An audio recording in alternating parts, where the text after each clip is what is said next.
Ok, buenos días a todos. Probando audio, probando video y presentación. Buen día, ingeniero. Buen día, ingeniero.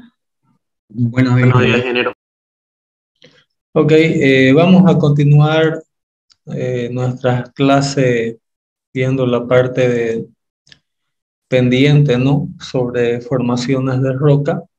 Eh, Haciendo una recopilación, habíamos visto, ¿no? En clases anteriores las formaciones de roca a través del proceso ígneo o rocas ígneas, y habíamos visto dos procesos de formación de rocas, ¿no? No sé si alguien se acuerda o puede hacernos recuerdo de cuáles son esas formas, ¿no? De formación de rocas ígneas.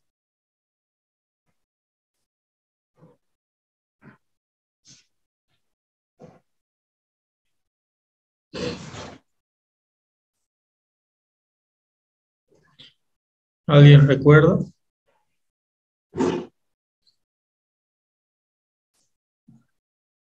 Por la solidificación del magma. Muchas gracias, Hugo. Dice por solidificación del magma. Ese es el primer proceso. Bueno, ese es el proceso base, ¿no? Pero dependiendo a qué nivel se solidifica el magma, podemos tener dos casos, ¿no? El primero, que es cuando el magma consigue ser expulsado, ¿no? De los niveles más profundos, como podemos ver el caso típico de volcanes, y el magma cuando es expulsado fuera de la superficie se solidifica, como pueden ver aquí, formando rocas ígneas a través de un proceso eh, volcánico llamado vulcanismo, ¿no? Sin embargo, hay otros procesos, como podemos ver aquí, donde el magma no llega a ser expulsado y se solidifica en la parte interna, ¿no? Del subsuelo, formando estas galerías que pueden ver aquí, ¿no? O todavía a niveles más profundos, grandes masas de magma solidificadas que se acostumbran llamar de batolitos. Entonces, en esos casos donde el magma no llega a ser expulsado, se llama el proceso de plutonismo. ¿Ok?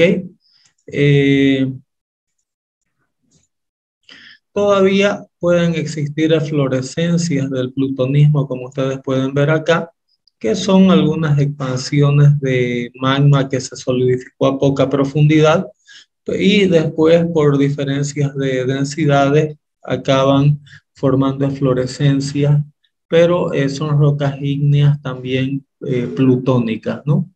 Entonces no sé si dio para entender la diferencia entre esos dos procesos de plutonismo y vulcanismo, que son los procesos formadores de rocas ígneas.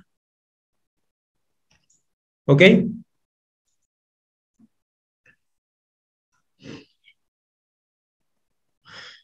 Y aquí habíamos visto, ¿no? Algunos ejemplos de rocas plutónicas, como ser granito, sienita, el gabbro tal vez es el ejemplo más común de las formaciones de rocas ígneas mediante plutonismo. Pegmatita y diorita son algunos otros ejemplos de formaciones de rocas plutónicas. Aquí podemos ver prácticamente rocas de la misma constitución, pero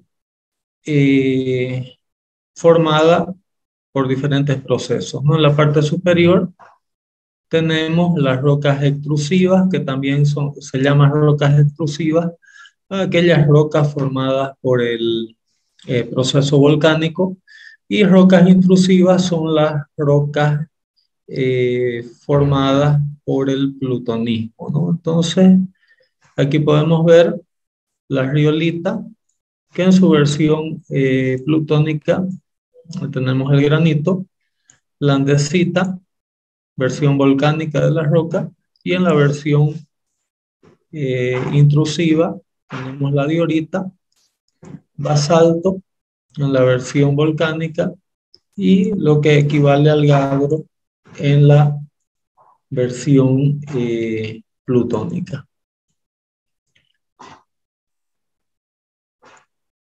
¿Ok? Bueno, habíamos dicho que el proceso, ¿no?, de la formación de rocas ígneas, ya sea a través del plutonismo o del vulcanismo, se genera por el enfriamiento del magma.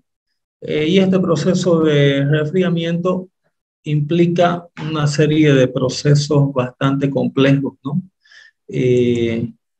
Principalmente en lo que se refiere a la cristalización del magma, ¿no? Entonces, es un proceso continuo de reacción entre los primeros cristales formados y el material aún en estado de fusión, ¿no? Entonces, la cristalización puede ocurrir, ¿no?, de dos formas de reacción, ¿no?, de todos los procesos, que puede ser continua o discontinua, ¿no? Entonces, es un proceso complejo. Aquí en este gráfico está la serie de Bowen, donde la serie de Bowen separa, ¿no?, el proceso de formación en la serie continua y en en la serie discontinua y en la serie continua, ¿no? Entonces ahí, conforme se va dando esa reacción de rocas en fusión con rocas que se encuentran en estado sólido, todo ese proceso de cristalización, dependiendo de si la serie es continua o discontinua, va generando toda una serie de minerales y rocas de diferentes vías, ¿no? Siempre el proceso final, digamos, ¿no?, el proceso más cristalino que existe es cuando se llega a formar el cuarzo, ¿no?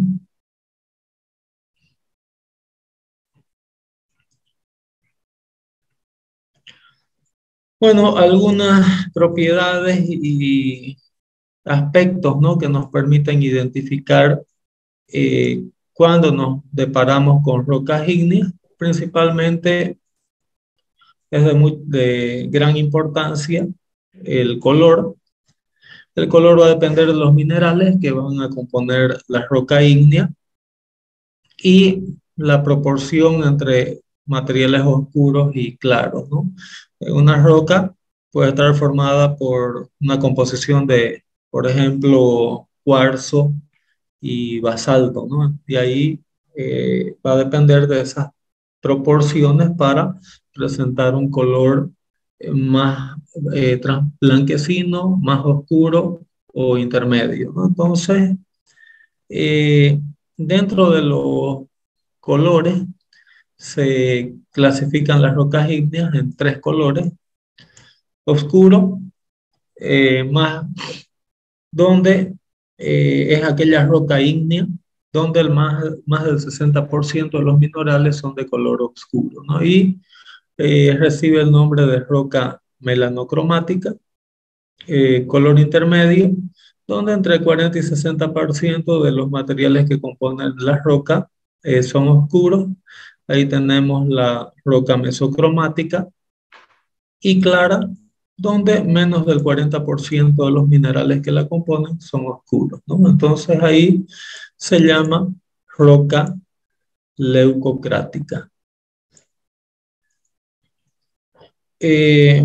Textura es la condición superficial que tiene la roca, que puede ser textura fanítica, no se percibe a simple vista los minerales que la conforman. Fanerítica, cuando yo puedo observar qué minerales le están componiendo. Porfídica, cuando algunos cristales de mayor tamaño, también llamados fenocristales, sobresalen en relación a otros minerales o tipo vidrio volcánico sería un ejemplo, ¿no?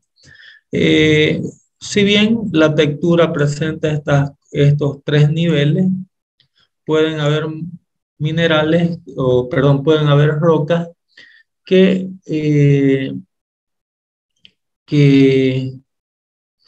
pueden presentar una o más de estas propiedades, ¿no?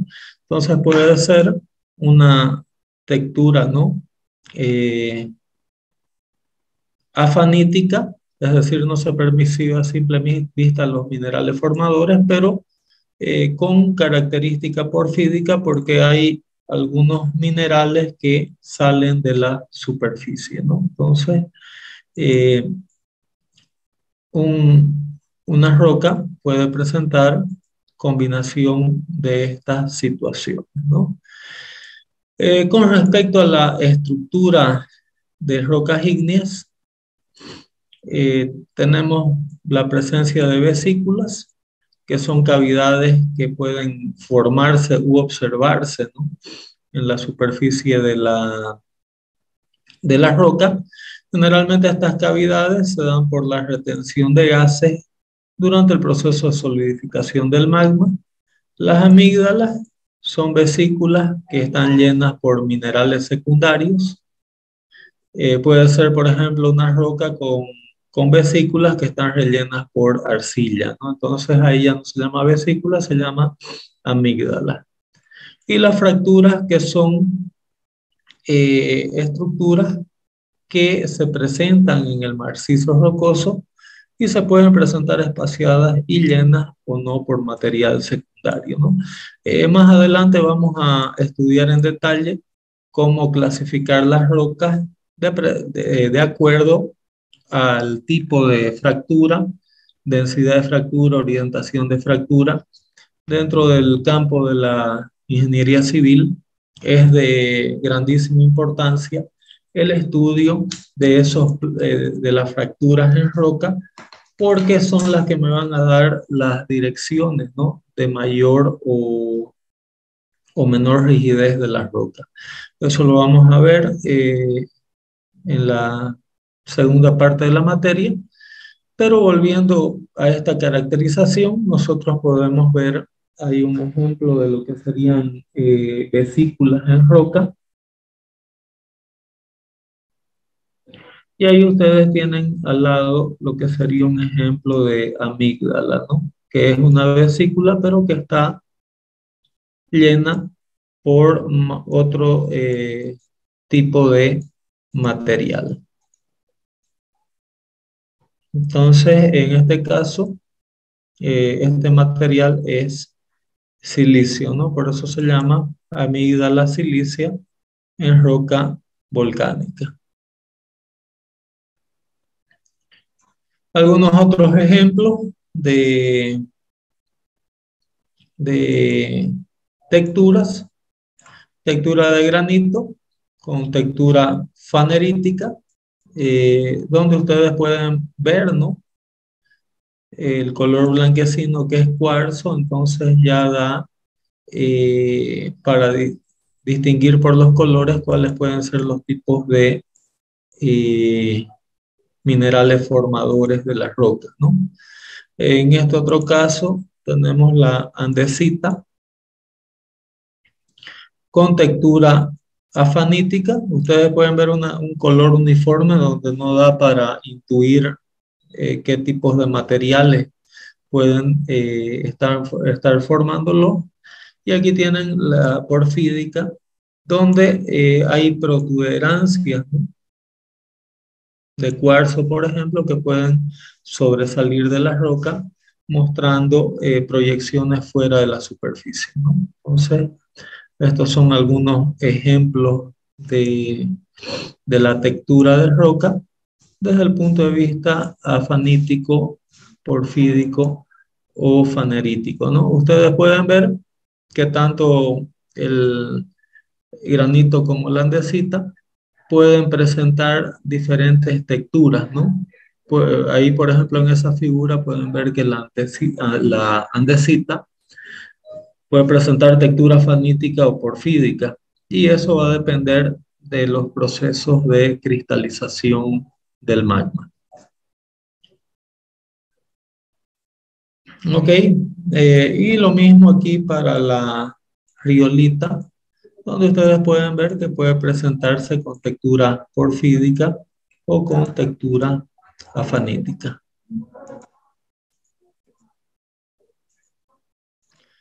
Bueno, en cuanto a la composición, eh, las rocas ígneas pueden estar compuestas, ¿no?, por minerales principales y complementarios.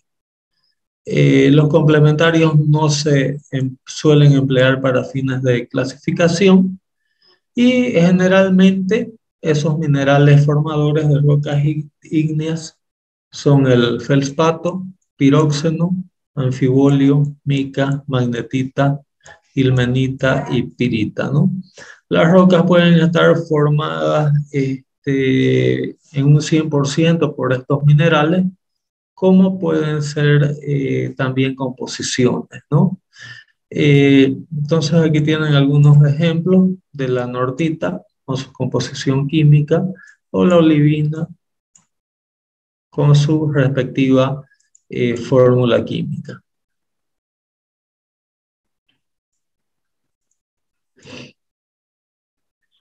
Algunos ejemplos de lo que sería la nortita. Y básicamente un resumen, ¿no?, de cómo se presentan o cómo se clasifican lo que vendrían a ser las rocas ígneas. Entonces, aquí tienen los diferentes tenores de sílice, potasio, sodio, hierro, magnesio y calcio. Y dependiendo de la temperatura de cristalización, combinando, ¿no?, cada uno de estos puntos, podemos determinar las características de cada roca ígnea, ¿no? Entonces, básicamente, esta es una tabla de resumen de clasificación de todo lo que serían nuestras rocas ígneas. Y aquí las clasificaciones de series faneríticas, afaníticas y composiciones generales de rocas ígneas, que se presentan de manera resumida. Algunos tipos principales de rocas ígneas tenemos dentro de las volcánicas: los riolitos o cuarzo-pórfiros, que corresponden a la fase extrusiva del granito. Colores rojo y negro y hasta cenizo azulado pueden presentarse, y con textura generalmente porfídica, ¿no? Los cristales que sobresalen generalmente son de cuarzo. Entonces, una roca es porfídica cuando se puede observar, ¿no?, la proyección para fuera de la superficie de cristales de cuarzo. Algunos ejemplos de riolitos o cuarzo pórfiros. Ustedes pueden ver aquí todos los detalles de planos de juntas o fisuras, ¿no?, de los cuales habíamos hablado anteriormente, que en posteriores clases vamos a entrar en detalle cómo podemos mapear todas estas fisuras para poder hacer análisis, por ejemplo, de la estabilidad de macizos rocosos.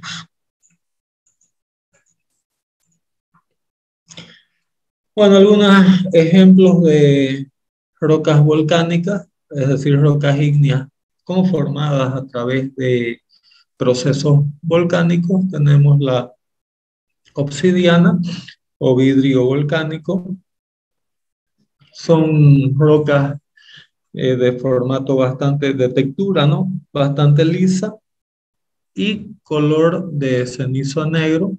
Obsidiana es famosa por haberse encontrado, ¿no?, vestigios de que el hombre prehistórico lo usó para efectuar sus lanzas. Y ahí podemos ver en la imagen, en la foto, ¿no?, inferior, algunos ejemplos de obsidiana en su estado natural. Basalto es otro tipo de roca volcánica, tal vez es la más comúnmente encontrada. Material bastante bueno para usarse como agregado en hormigones de alta resistencia. Y el basalto tiene una textura microcristalina y microporfídica, de color negro por lo general. Cuando se altera por algún proceso físico-químico, puede tomar color castaño o gris con pérdida del brillo de los minerales, ¿no? El basalto en su forma porfídica muestra cristales del plagioclasio o sodio cálcico. Posee piróxeno, comúnmente augita, y en basaltos vesiculares es común el relleno de estas con cuarzo, ágata, zeolitas o minerales arcillosos, ¿no? Como les había comentado, cuando hay materiales que llenan las vesículas se convierten en amígdalas. Algunas figuras de cómo se presenta el cuarzo. Aquí en la imagen central ustedes pueden ver la presencia de vesículas en esta formación basáltica.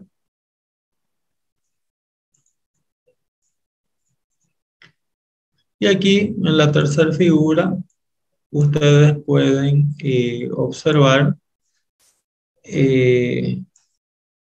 una combinación de basalto con vesículas y amígdalas, ¿no? Por el color aquí parecería ágata, ¿no? Entonces aquí tienen un ejemplo de amígdala y un ejemplo de vesículas que se forman en la superficie del cuarzo. Bueno, dentro de lo que sería ya las rocas hipabisales, son rocas intrusivas que se forman a poca profundidad. Entre ellos tenemos el tinguaíto, confundido con basalto comúnmente por ser de color negro, pero ya no es una roca extrusiva, sino es una roca intrusiva. Y diabacio, que también se parece mucho al basalto. Entonces, estos serían algunos ejemplos de rocas intrusivas a poca profundidad. El tinguaíto a la izquierda, diabacio a la derecha. Algunos otros ejemplos de rocas intrusivas. En este caso, diabacio. Y continuando, ¿no?, en algunas características de rocas plutónicas tenemos ya el granito. El granito es la más común. Y gneisses, cuarcitos y otras rocas metamórficas que componen la costa asiática y escudos continentales, ¿no? El color de las rocas plutónicas va a depender de la cantidad de feldspatos que están entrando en su composición, ¿no? Y es muy común también el gabbro, que es una roca plutónica ya que se forma a mayor profundidad y en grandes volúmenes, de forma similar también en apariencia a diabacio y basalto. Entonces ahí tendríamos lo que es el gabbro. Y básicamente esa sería el esquema general sobre rocas ígneas, ¿no?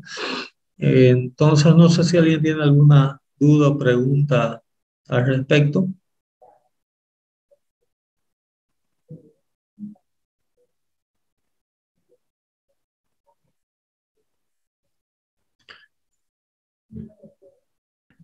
Bueno, sí, Le iba a decir que creo que no, ingeniero. Sí, ok, no. muchas Perdón, gracias, Hugo. Bueno, habíamos visto que las rocas están compuestas por minerales o varios tipos de minerales y vamos a ver un poco a continuación, ¿no? Sobre lo que serían las rocas sedimentarias. Eh, Básicamente, las rocas las clasificamos en ígneas sedimentarias y metamórficas, ¿no? Entonces, vamos a empezar viendo algo sobre rocas sedimentarias. Como el nombre lo dice, las rocas sedimentarias se forman, ¿no? A partir de restos de otras rocas en función a agentes, ¿no? Como ser el intemperismo, eh, donde las rocas ígneas y metamórficas están siendo continuamente alteradas, ¿no? Habíamos visto que en los minerales, que los minerales constantemente están formándose o están alterándose por diferentes procesos, ¿no? Entonces, con las rocas sedimentarias pasa algo similar, donde agentes, ¿no? Eh, de intemperismo sobre la roca hacen que ésta se degrade o se transforme y ese material resultante con la acción de transporte, ya sea por vía agua, gravedad, viento o hielo, finalmente se deposita como un sedimento, ¿no? Generalmente, rocas sedimentarias se constituyen por partículas sólidas. Sin embargo, muchos depósitos son precipitaciones químicas en lo que a veces interviene participación de organismos vivos. Vamos a ver, ¿no? En detalle cómo se forman, ¿no? Las rocas sedimentarias. Eh, y básicamente muchas veces, como se comentaba, ¿no? Las rocas sedimentarias pueden entenderse como segmentos o capas de suelo que van siendo transportadas o inclusive fragmentos de roca que van siendo transportadas, se van depositando, ¿no? En otras zonas, pero estas capas comienzan a sobreponerse unas sobre las otras. Y por el efecto de la gravedad, el paso del tiempo y el peso, ¿no? De las siguientes capas de suelo, hacen que las capas inferiores comiencen a solidificarse. Entonces, esa masa de suelo acaba por el peso de las capas superiores solidificándose a tal punto que presenta características de roca, ¿no? Entonces, eso es básica, la idea básica, ¿no? De eh, cómo se forma la roca sedimentaria. Entonces, un simple depósito difícilmente se constituye en roca sedimentaria. ¿Por qué? Porque no va a haber la presión de confinamiento, ¿no? De capas superiores que la solidifiquen, ¿no? Entonces, por eso en rocas, para que se forme una roca sedimentaria, existe la necesidad de una presión de compactación o cimentación del material para que se transforme en roca, ¿no? Es por eso que cuando hablamos también de cimentaciones, muchas veces las resinas, babas, ¿no?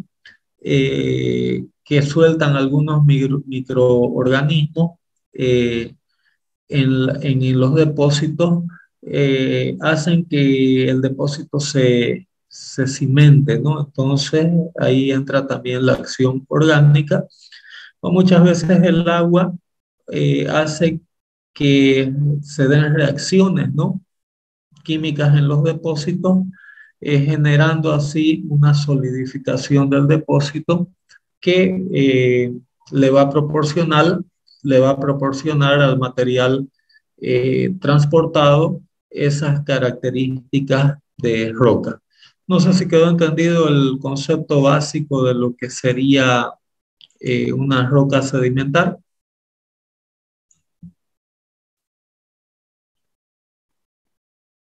Ya está claro, ingeniero.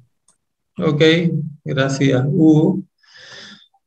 Entonces, cualquier cauce, ¿no? Río o caudal de gran porte transportan materiales en suspensión y generalmente materiales gruesos se transportan por rotación o los más leves son transportados en suspensión, ¿no? Entonces, ese es un ejemplo de transporte de suelos, ¿no?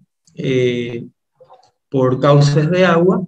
Y si vamos a considerar que a lo largo de miles de años, millones de sedimentos son transportados, estos van depositándose en forma de capas y se van solidificando hasta formar rocas sedimentarias, ¿no?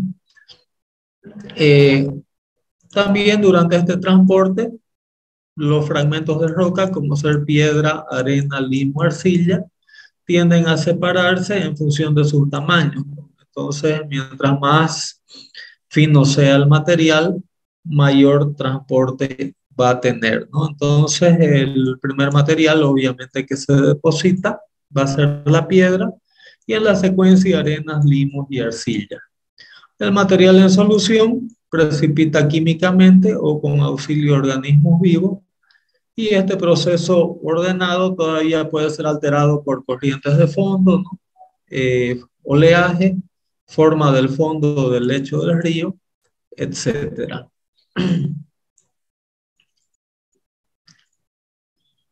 Bueno, cuando los depósitos sedimentarios son recubiertos por espesas capas de otras rocas, como les había dicho, el mismo peso, ¿no?, que se va acumulando encima de los depósitos, genera una consolidación del suelo por presión. Puede haber penetración de ciertas soluciones químicas que inclusive pueden ser generadas por microorganismos, como les había comentado, que van penetrando, ¿no?, en el material depositado y generan una cimentación. Con esto la roca se consolida formando rocas como ser el argilito, la arenisca y la limolita constituida a partir de limos. ¿Ok? Entonces, eso sería, digamos, eh, la idea general, ¿no?, de formación de rocas sedimentarias. Y el estudio de rocas sedimentarias es de gran interés, por ejemplo, en la arqueología, porque estudiando los depósitos uno puede inferir, ¿no?, las épocas en que hubieron grandes glaciares, las épocas en las que hubieron inundaciones y principalmente en los diferentes estratos van acarreándose también restos orgánicos, ¿no?, que hoy en día los llamamos fósiles. Con eso podemos intuir, ¿no?, bastantes aspectos del pasado geológico de la Tierra. Entonces, rocas sedimentarias es de grandísimo interés en la arqueología porque es como vienen a ser como jeroglifos, ¿no?, de la naturaleza, donde en las diferentes capas es donde se van hallando los restos de animales o especies, ¿no?, prehistóricas, eh, vegetación también de la época, etcétera, ¿no? Entonces, el estudio de la roca sedimentar también es de gran interés de la arqueología. ¿Ok? Con eso estaríamos finalizando la clase el día de hoy. La próxima clase, el día lunes, vamos a terminar con esta presentación. Voy a explicar un breve trabajo que vamos a desarrollar en grupo Y ahí entraríamos a la segunda parte de la materia, que es ya un poco más dirigida a nuestro rubro de la ingeniería civil. ¿Ok? Está bien, ingeniero. Muchas gracias por su atención. Esta parte a veces es un poco tediosa, pero va a quedar más interesante la materia cuando entremos más en la práctica de la aplicación de la geología a la ingeniería civil, que vamos a ver a partir de semana que viene. Muchas gracias por su atención y hasta la próxima clase.